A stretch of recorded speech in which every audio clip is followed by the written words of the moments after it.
Today we're going to learn how you can make this stretched isometric text animation in After Effects. How is it going, guys, and welcome to the 𝐂𝐡𝐞𝐤 channel. We're a group of teachers that want to shore up your video production skills in as little time as possible. Yo, it's Herman here, back on the 𝐂𝐡𝐞𝐤 channel, and welcome to the third video in our text animation week. As a little refresher, I'll be sharing 5 text animation tutorials this week that fuse design trends so that you can easily make something presentable as either a title card, logo stinger, or YouTube intro. So far, we've learned how to make a text animation for minimalism, maximalism, and today we're doing this stretched / morphing text animation with an isometric style. We're also combining some elements of Bauhaus by using primary colors and simple shapes to add accent. It's got a bit of this playful vibes, so it'll be fun putting it together. Now, as I mentioned in my previous videos, I'll be going forward with the assumption that you know your After Effects basics, meaning you know what most of the tools do, you know what keyframing is, masking is, that kind of stuff. If you don't, check out my After Effects basics tutorial by clicking the little pop-up over there so you can learn from scratch. You can also use the project file that I'm using to follow along, and that's in the description below. Otherwise, let's dive right in to After Effects. That was kind of weird. We're not really diving in. Gotta work on like my hand motions. So here we are in the beautiful program called After Effects, and we're going to start off things as we usually do by creating a new composition by hitting this lovely little icon over here. Now, our final video is going to be HD, so it'll be 1920 by 1080, but to work with the stretched text, which will be the first thing that we do, we actually want it to be a little bit bigger. Because it's going to be stretching horizontally, we want it to be a little bit longer. So instead of 1920, we're going to change it to something like 4000, and we'll even make the height like 1500, and we'll call it stretched text animation. Hit OK, and then this is our composition. Now, in order to animate your text, we first need to create some. We're gonna use the text tool over here, hit a spot over here, and we're just gonna write stretch. Yeah, simple as stretch. And we're going to change the font for this. I'm gonna hit Control A so that I select everything. We're gonna use a sans serif font. I want something that's a little bit cleaner in terms of the edges. I don't want something that's too rounded like so. So I'm gonna use a font that I normally use. You can use anything that you like. In this case, I'm using Montserrat. I always read it as a Monsterrat. I don't know why that's a little more memorable to me, but I'm gonna choose a super bold one like this. And then I'm going to change the size. And as I normally would, when I click the layer, I want to make sure that it's centered to the composition. So the shortcut for that is Control-Alt-Home, and then I'll hit Control-Home so that I center it to the composition. I'm basically reusing a lot of the same techniques as the previous 2 tutorials, so I might be a little bit fast this time around, but I will still explain all the techniques and tools that I will be using and what changes I'm doing. So with this as a starting ground, we now want to animate things. And in this case, I want to decide what are the letters and characters that I actually want to have stretch. Now, in this case, I think the E is a pretty good start. I can imagine that stretching quite well. If you wanted to, stretch the R, maybe you could use this middle portion over here, but something like the C might be a little bit tough because it's curved. The E is in the center. I think it's a good spot to stretch the text. And how we're going to do that is we're going to right click the text and we're going to create and then create shapes from text. And as the name implies, we are creating some shapes with the text. We're going to go down to the drop-down menu by clicking the arrow and then contents, and then you can see that each individual letter is now a shape that we can manipulate. So we're going to manipulate the E over here. And how we're going to do that is in the search bar with this layer highlighted, we can just write path.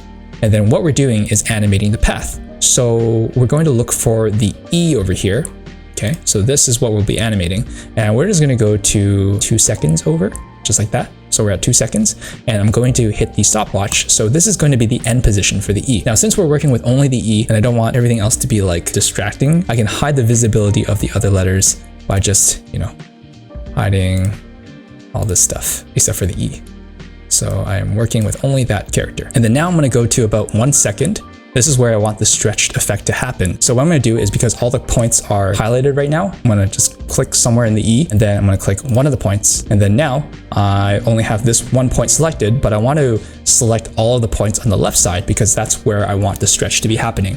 So I'm going to highlight everything over here like that. So all these points are selected, and then I'm going to move it over to the left. In order to prevent myself from having stuff like this happening, I can hold down Shift so that I can keep it all straight and parallel with each other. And I'm just going to zoom out, and I'm going to have it happen so that it is like all the way out of frame like that, still holding Shift. So it's like over here. So at 1 second, it will look like this. And then if I play it back, it'll snap back kind of like that. In the very start though, I want it to basically look like an elastic band. It kind of like stretches in and then it snaps back. So what'll happen now is I'm going to hit the path again. And in this case, I'm going to make sure that I am only highlighting the right side like this. And I'm just highlighting it by dragging it over like so. And then I'm going to drag these points over, still hitting shift so that it's nice and straight. So now when I play back, it looks like this. Now this is looking very sharp, very robotic, and I want it to look like it's a little more smooth. And in order to do so, as you might tell from my previous tutorials, I like to ease and feather my movement. How I do that is I'll highlight the keyframes like this, hit F9, and then in the speed graph editor, before I click that, I'm going to highlight one of these keyframes like this. I'm going to go to the graph editor, and then now I have these handles that I can, manipulate things, and I'm just going to have it so that it eases out like that. I'm going to drag this over, so this portion will be a little bit faster. If I play that back, look at that. That's looking a little bit smoother. It eases into a slow stop. And this beginning portion, I actually want it to be a little bit slower, and then it's a little bit faster, and kind of like that. It feels pretty good. I'm actually going to adjust this so it's a little bit faster, and I'm going to adjust this point over like this.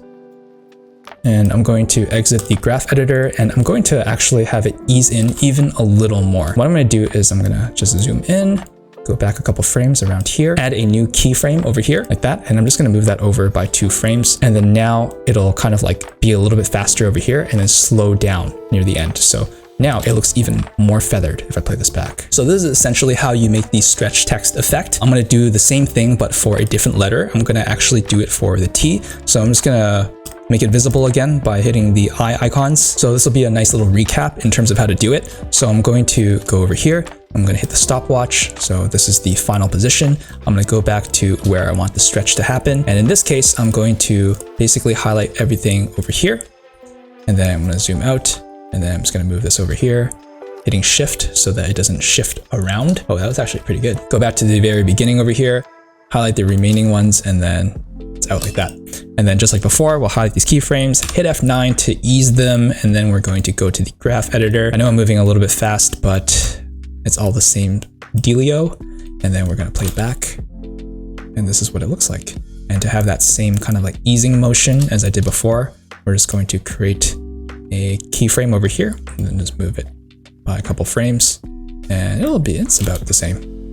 Now, I'm not going to do this for every single letter. I actually want to introduce another technique, still using the shapes that were created by the text, but we're going to have it morph from one shape to another instead of having it stretch. So because the Bauhaus style implements simple shapes, we're going to apply that to these letters as well. So for the remaining letters, I'm just going to actually change it so that I can see all of them like that, making sure that they're all visible. And then this is what it looks like so far. We have the E and the T stretched. So we're going to create a keyframe for the S over here, and we're going to make it start off as like a circle. So we're going to go like a couple frames like over here, I suppose. And we can always hide the visibility of the other layers if we find it distracting, which in this case, I think it's a little bit distracting. So I'm going to hide the E and the T so they're not overlapping. And what I'm going to do is I'm going to make a keyframe over here where I want it to be a circle at first. And how we're going to do that is just like manipulating the points from the stretched animation. We're going to just highlight the points and we're going to move them all around so that it forms a circle basically, or at least as close to a circle as possible. If you want to create like a reference to know what a circle looks like, you can always go to the shape layer, change to the ellipse tool, and then just draw like a circle, like approximately the size of where you want it to look like. And then you can always have it so that the fill is nothing, and then change the stroke to something like that. And then you can just manipulate the size. And this can be kind of like a guide in terms of what the circle should look like. And then you can now play with the points over here. I'm going to hit the shortcut G, so it brings up the pen tool. And then now you can manipulate the different points. So we're going to move each point so that it makes that circle. And this will take a little bit of patience. It's not too hard to do, just takes patience. So this is what we have so far for the circle. I'm going to actually delete to the little reference circle that we made earlier, like that. And it's not a perfect circle, but honestly, because this is only gonna stay this shape for like half a second, it doesn't need to be perfect because like I said, it's gonna be morphing from the circle to the S. As usual, we're going to ease that animation by highlighting the keyframes, hitting F9, and then we can go to the speed graph and edit it so that it kind of eases into this shape. And we can even move the keyframes so that there's a little more time to ease into that. And there you have it. That's how you do it for the S. Now for the remaining characters, such as this T, it's a little bit easier. It's the same thing where I keyframe the path. So I'm gonna hit the stopwatch like this. And for this shape, I'm gonna actually make it more like a rectangle. So it wouldn't make sense if this was like a circle that turns into the T. At least to me, it doesn't quite make sense. So I'm gonna take this point and I'm just gonna drag it over to something like this. And we're gonna get it as close to a triangle as possible. And doing this the same thing as before, where we highlight it, use the keyframes, and it's all the same stuff, just like that. So this is what we have so far. And then now we basically just do it for the rest of the letters. In this case, I'll make this one maybe like a triangle. I'll make this one a circle since it's already like halfway there. And then this one will also be a rectangle, and same technique. So we will fast forward this section and see you guys in like 2 seconds, when really it'll take like 10 minutes. All right, so I finished animating them and this is what it looks like. Boom, looking pretty trippy, right? So now when I add in the E and the T, this is what it looks like. Now, personally, I don't like how these shapes are there the entire time. So what I'm going to do next is I'm going to have them pop in when these stretched characters come in. So what we'll do is highlight the layer, and then remember how we were looking at paths before, we're going to look at opacity. And now we have basically the fill opacity is the stuff that we want to pay attention to. Looks like there's a lot of parameters, but you can basically ignore everything except for the fill opacity. And we're going to look for each individual character where, for example, over here, I'm going to look for the S, which is this circle that we drew. And basically I want it to start kind of appearing when this kind of overlaps it. So we're going to change the opacity so it's at 100 over here. But when it's covered like that, we'll make it 0 so that S is not in view until this E kind of overlaps it. So same thing with this T. I'm going to go to the T over here and I'm going to look for the fill opacity, and I'm going to have it so that it appears over here. So opacity at 100, go back 1 frame, and then 0 like that.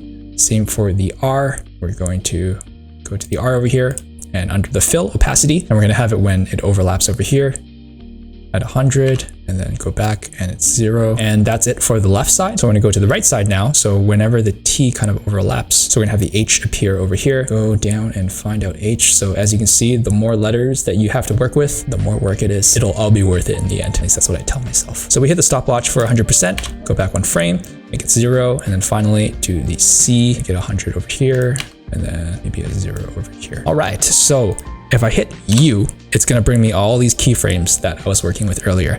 And now I might do some adjustments because I'm not a fan of how it's kind of like, you know, when it appears, I don't really see the simple shape very much. It's already like midway morphing. So I'm going to change the path for these guys over here. I know you can't really tell because it doesn't show the letters, but I'm pretty sure these ones are like the S, you know, the T, the R, because these ones are the stretch text. So I'm going to move them so that they start morphing a little bit later, maybe somewhere around here, kind of like that.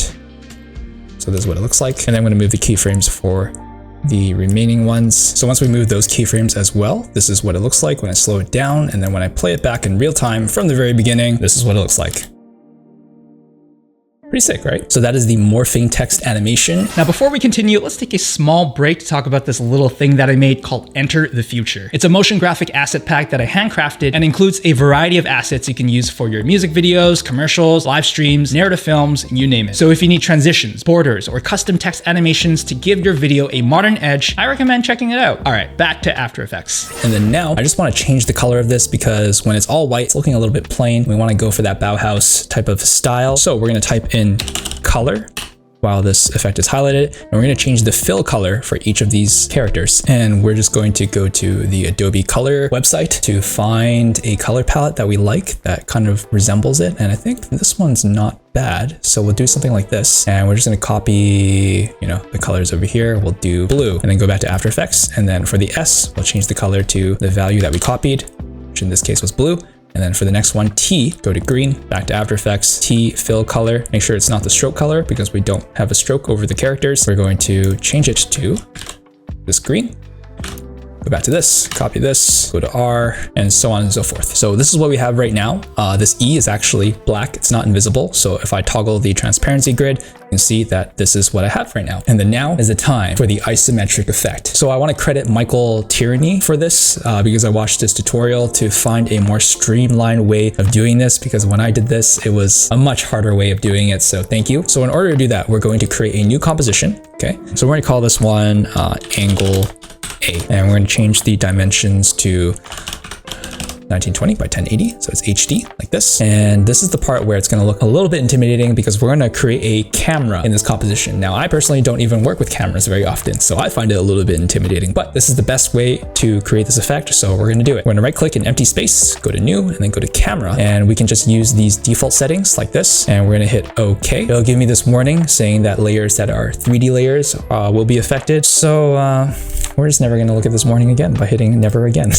And then we now have this camera. And what we're going to do with this camera is we're going to hit this arrow, and then we're going to change the transform so that the position is going to be at negative 10,000, I suppose is a pretty good number. Under camera options over here, we're going to look for zoom, which is over here, and we're going to go to 10,000. And you might be thinking that I'm just putting in some random numbers, but the reason we're doing this is if you come from a filmmaking background and you understand cinematography, then you know that having a higher focal length will compress the space in your frame. So what's happening is if I change the active camera angle to something like top, you can actually see where the camera is. If I zoom all the way out, it's this thing over here. This is where your camera is, and then it's all the way back, and then it zooms all the way in, so that it compresses everything and you don't see as much depth anymore. So it gives that isometric feel. If this sounds all like jargon to you, then don't worry about it. We'll just go back to active camera and continue. So we're gonna click this, so we hide this. So what we'll do is we'll create a null object by right clicking in empty space,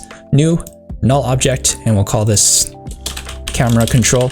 And then we will parent it by clicking this pick whip on the camera layer over here. And we're going to pick whip it and drop it on the camera control layer. And the reason we're doing this is because it's a little bit easier to control this null object instead of the camera layer. In order for that to happen though, and to make use of the full parameters of the camera, we need to click this null object, and then we need to make it a 3D layer like that. And then we're gonna hit R, so we bring up these orientations, and we're gonna put some specific values in here. For the first one, we'll do 45, so that's changed to 45 degrees, and then the next one will be 35, and the last one will be 30. Now, this all may not make sense, but basically we're tilting the angle of the camera so that when we put this layer in, the composition that we were working with before, the stretched text animation, if I drop that in, it looks like, nothing really happens. And the reason is because we haven't turned that into a 3D layer yet. So remember that little warning, that little pop-up that we decided to ignore for the rest of my life? I'm going to click this icon to make it into a 3D layer, and then now, check that out, isometric, baby. But this isn't the specific angle that I'm looking for. Now, personally, I want this to be happening upright. I think it's a little bit easier to look at it in that sense. So what I'll do is actually move this around until it's something that I'm happy with. So I'm gonna move this to something like,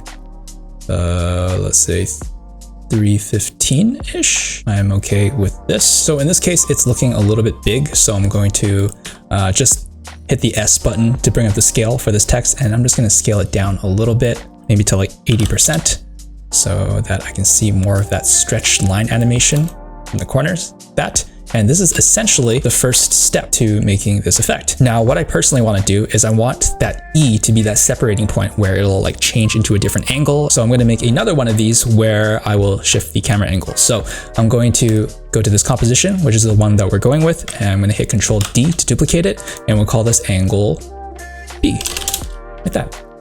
Open it up, looks exactly the same, but now we're going to go to camera control, hit R to bring up the rotations. So we're going to rotate it so that it makes more sense. Let's do something like that, I believe, 330. And then we'll stand it upright like that. I believe this should be like 45 degrees. And then it looks like this. Now I know that we're going through quite a bit, but we are almost getting there. We are now going to actually create a new composition where we'll build everything together. We'll hit the create new composition layer. We'll call this the stretched animation main, because that'll be our main layer. And we'll put that into main comps, and all these other ones we'll just put it into passive comps, and then we'll open them up so that we can always see them. And in this main comp that we just created, we're going to drop the two angles in like this, 1 and 2. We're going to go to the point where we can see both of them, And we're going to toggle the transparency grid so we can see what is going on. And then now what we're going to do is we're going to line it up. So going to this angle B layer, we're just going to shift it so that it is aligned. But I'm going to bring up some guides by hitting Alt' like this.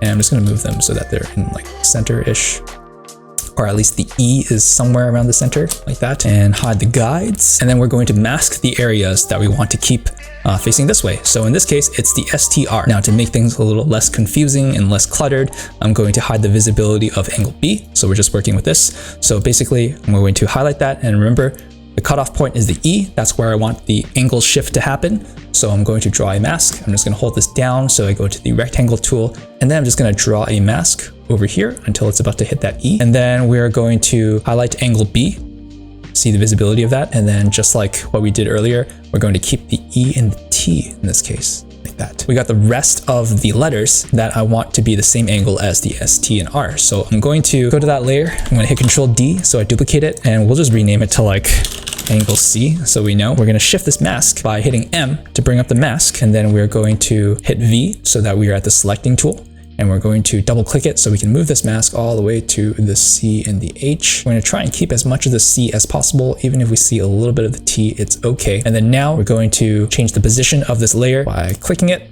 and just dragging it down so that that T kind of like lines up. And I'm going to add a couple more points to this mask by hitting G to bring up the pen tool, and then just have it so that I can hide this a little bit. And I know this is a little bit hard to see because the mask is pink, so let's just make it something like green so you can see what I'm doing over here. So this is what it looks like. So now it's from STR, this is angle A, angle B is going this way, and then it's going back the other way for angle C. Now when we play it back, if it's nice and lined up together, you can see this is what it looks like. Now there's a couple small problems over here that you can fix. So number one, this is not aligned. So I can go to angle A and then just shift that so that it's a little more aligned like that. It's looking a little bit better. Now I don't like how there's like a pause over here where nothing is really happening. So I'm going to have to go back into that composition and retime the keyframes. Not too hard to do. Just going to double click it and then double click the stretch text animation. That's where we did the stretching. I'm going to highlight the layer, hit U so I can bring up all my keyframes. And then now I can play with this moment. So this part is a little bit too slow. So we'll just have this happen over here. And then we're going to have this happen a little bit sooner. And we'll even move these keyframes a little bit. So this is the E and the T. So I'm noticing that these primary shapes are popping in front of the E. So what I can do is I can click this arrow. So it closes everything. Click it one more time. Look for the E, which is right over here. And then we're going to drag it so it's on the very top of everything, like that. So now when I play it back and zoom out, it's looking a lot better. So we go back to our main comps. Now it looks like, you know, there's a lot of comps, there's a lot of different layers, and if you followed along this far, give yourself a nice pat on the back because you deserve it. Now the problem here is that, you know, there's a cutoff over here because we drew a mask. So I'm going to go back over there. I'm just going to move this mask so it's like here, like that. So we always see the E. Same for angle C over here. We're just gonna always see the T. Now you'll notice that there's a bit of a cutoff over here, and that's because in these angle comps, it's the cutoff over here. So you can always change the composition size by hitting Control K. So right now it's HD. So I'm just gonna adjust the height so it's a little bit higher, like that. Same for angle B. Adjust the height so it's a little bit taller like this, and then we go back into our main composition. So this is what we have so far. Now if you're a little bit bothered by like this small edge over here, you can always shift everything like down a little more, or you can scale up everything a little bit just to cheat it. And a quick way to do that is to create a new null object and then just call it like scale control, and then we're going to highlight these three angle layers and then parent it over to that null object, and then hit S in that null object so we can just kind of like scale it just a little bit, like 103. And then now we're going to add a couple details in. So at this point you're done like your text animation portion. Now it's just to make it look presentable and nice and well designed. So we're going to create a background so it's not just this transparent layer, and we're going to do so by hitting Control Y, the shortcut to create a solid. I'm going to call it background, and we're just going to make it kind of like like this, maybe like that. Hit OK, put that in the back, and we can always adjust this color by hitting Control Shift Y. And then just, I want to at least be able to tell that it's kind of like yellow. Hit OK. And there we go. This is what we have so far.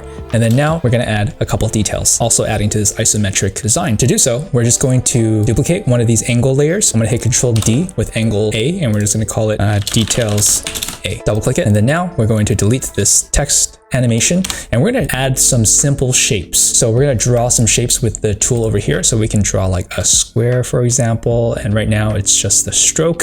So we're going to hit fill, make it just, white, and then make the stroke nothing. And now we just have this square. Very simple. And in order to see it a little more clearly, we're going to toggle the transparency grid. And then now we make it into a 3D layer like that. And then this will be the same angle as, your angle A, because it's set up with the same camera. So if I want it to kind of like lay flat, like what it was earlier, then I can go to the camera control over here, hit R, and then we can input the values of what it was before, which was like 45, 35, 30. So now it's like laying flat sort of. So I'm going to add a couple more shapes. So without anything selected, I'm going to draw like, I don't know, another square over here. This one, maybe we'll make it a stroke with no fill, kind of like that, and also make it a 3D layer, and we'll make it like super big as well. So it's a nice kind of like variation. And then we'll also add a circle, make the fill white, no stroke, and then we'll do a nice little circle, and we will change that into a 3D layer. So we see what that looks like. And we can always adjust the position by hitting P, or, we can use this that shows up, and we can just adjust that kind of like that. We just add that like